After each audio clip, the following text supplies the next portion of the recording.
Yeah, you take all my wrongs and make them better. Yeah, you're making me wanna try forever. And I feel so free, oh my sweet baby. Hey everyone, welcome back to my channel, or welcome if you're new. My name's Amanda and I am a pregnant mom of one. I am currently 20 weeks pregnant and I have an almost 2.5-year-old named Maggie. And here on my channel, I post videos related to motherhood, homemaking, and Florida life. So if that's something you're into, definitely subscribe. But today I'm going to be sharing with you my 20-week pregnancy update video. I was not vlogging back in the day when I was pregnant with Maggie. So I started vlogging when she was 6 weeks old. So I do have a lot of memories documented with her, but I don't have anything from when I was pregnant. So this is hopefully to help some other pregnant moms out there, just to kind of compare notes, but also for my own memories as well. I'm just going to share kind of what I've been going through so far, the first half of this pregnancy, as well as what's coming up in the future and how my pregnancies between Maggie and this baby have compared. So first things first, we are having a little boy and I'm so excited. At first, I did experience a little bit of gender disappointment because I think I always pictured having two little girls that shared everything. But after a couple days of processing it with my husband, we both became so excited that we're having a boy, and it'll just be nice to have Maggie be her own person and baby boy be his own person. Hopefully there'll be less comparison and less competition. And it's just gonna be really fun to have two boys and two girls in our family. So I'm excited about that.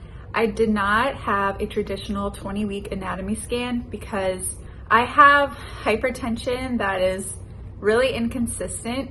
So my blood pressure at the office is always very high, and I had high blood pressure my whole pregnancy with Maggie. So I had to get a level 2 ultrasound done at a maternal fetal medicine specialist. The first appointment that I had, they were not able to get all of the images that they needed, and that was only at 17 weeks. So my next time that I go, I'll be 22 weeks, I believe.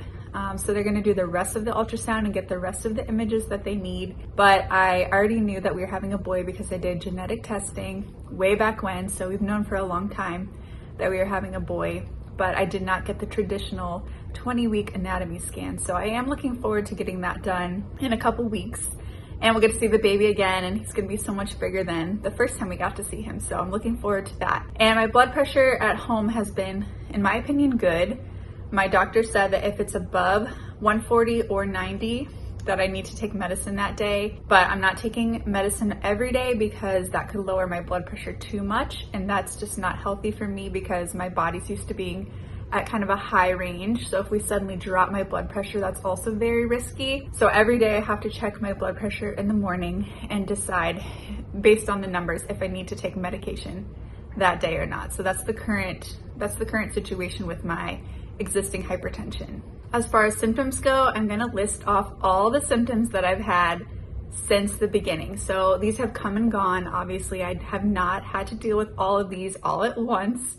This is all since basically 6 or 7 weeks pregnant. So the first one, of course, being nausea and a lot of food aversions. And actually, I had tested to see if I was pregnant and it was negative the first time. And then about a week later, I was experiencing so much nausea that I was like, if I'm not pregnant, then I'm sick. Like something's wrong here. And I ended up getting my positive pregnancy test. So I was extremely nauseous from about 8 weeks on for a really long time. And I'm still kind of struggling with food aversions and just not feeling hungry or not wanting to eat. Nothing sounds good. And I did unfortunately have to throw up a few times, and mostly it was because it would be like when I was brushing my teeth or something like that. It's pretty similar to when I was pregnant with Maggie. So that wasn't a huge surprise, but it was a little bit of a bummer because it lasted for a really long time. Another sign that I thought I might be pregnant was that it really hurt to nurse Maggie. And yes, I'm still nursing her. That was a big thing in the beginning where I was just like, this is so uncomfortable. Like, what is going on? And then when I found out I was pregnant, it made sense, but it still was uncomfortable and is uncomfortable a lot of the time. So thankfully we're cutting back on nursing, and I'll touch on that later.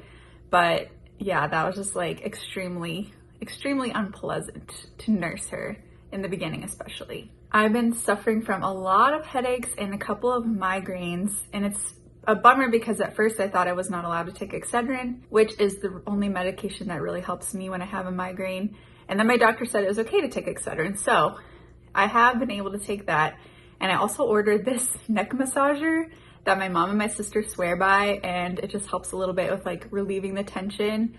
I'm not sure yet if it's helping me or if it's making it worse, because I had a really bad neck ache yesterday and it didn't really help. So the jury's still out on that one, but I'm glad I have some tools in my toolbox besides just taking medicine to help me when I have headaches, because they're very frequent. And I don't know if it's the heat, dehydration, or just different hormone levels and stuff like that. So yeah, headaches are a big one for me. This one is pretty common for every pregnant lady, but extremely vivid dreams. I've always had vivid dreams, but pregnancy dreams are another ball game. I swear they go on for hours and hours and hours, and they're so vivid, sometimes so intense, sometimes violent, sometimes scary, but always very convoluted, featuring people from my life, from like when I was a kid all the way up through current day, all kinds of different people and characters in my dreams. I'm like, I need to write these down because the creativity in these dreams is just out of control. And it sometimes messes with me when I'm first waking up in the morning. I'm like, is this real? What's happening? Like, these dreams are out of control, and I cannot wait for me to go back to my normal,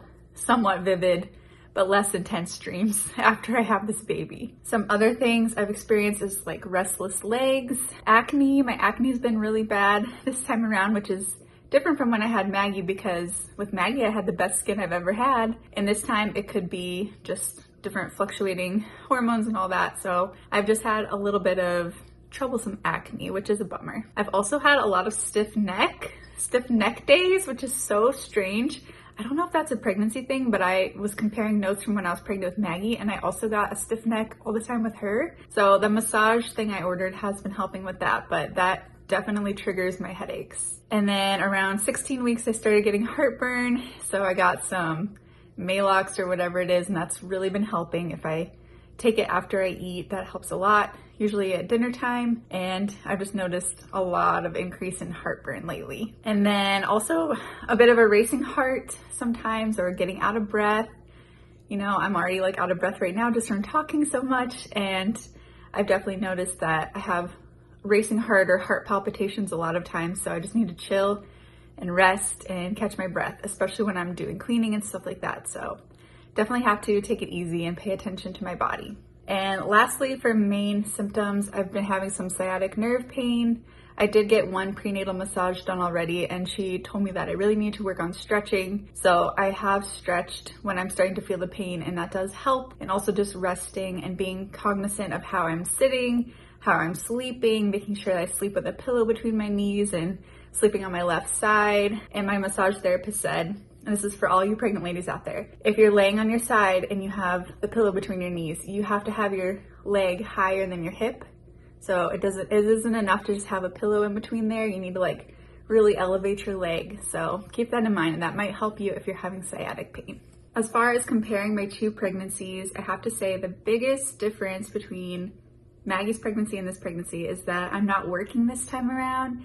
And it has been such a blessing, because even though my coworkers and my manager when I was working took great care of me and really supported me, it was still a hard job. I was working at Starbucks, so I was waking up at like 5 a.m., working the morning shift, and I didn't have the right shoes. I was definitely wearing like cute boots all the time and stuff like that. Just getting up early when you don't feel good is really rough, and being on your feet and all that stuff. So being able to just be home and wake up when I want to, take it easy if I need to, has been such a blessing and such an easier way to manage my symptoms, because I don't have to get up and be like 100% to go to work. So it's really been a huge weight lifted off my shoulders, and it's so much easier to get through it when you can be home. And then also this time around, I just know what to expect. I feel like with your first pregnancy, you have so many questions. You've never felt these feelings before. You don't know what's gonna happen. You don't know how you're gonna get through birth. Like, everything is just so unknown, and every little twinge and pain you have to research. And I know for me, my doctor's appointments were always super rushed, because as a new mom, you have questions and concerns, and the doctors are just like, oh, you're fine, you know, everything's good.